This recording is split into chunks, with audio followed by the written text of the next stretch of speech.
Hey guys, so we're going to be talking about Shrek and Fiona and their disagreement because Shrek overheard Fiona talking to Donkey and then assumed things about Fiona and how she was feeling unrightfully because he didn't have the whole story. So I wanted to touch on how interpersonal communication is really key in any sort of relationship, especially in one-on-one relationships with significant others, not just friends, but people that you're in love with and hopefully spending the rest of your life with.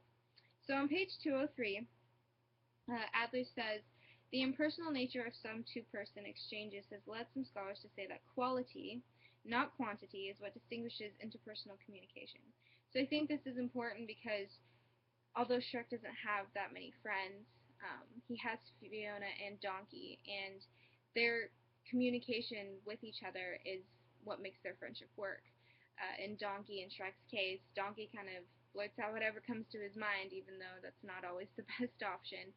But I think Shrek respects him for that, because then he always knows how Donkey is feeling and doesn't have to guess about it.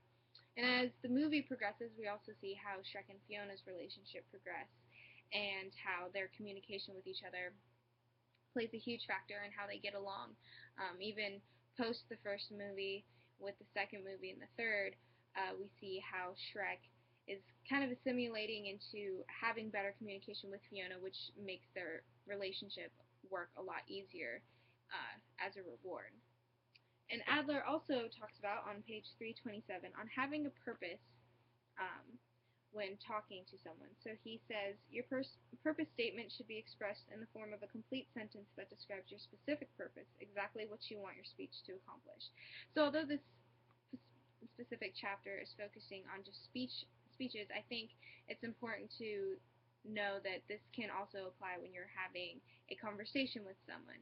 So when a problem arises and you need to talk about it with that other person, instead of doing it over the phone or texting, I think it's important to look at them face to face. But before you have that conversation, you need to know what you're talking about and your purpose of talking to them and how to resolve it.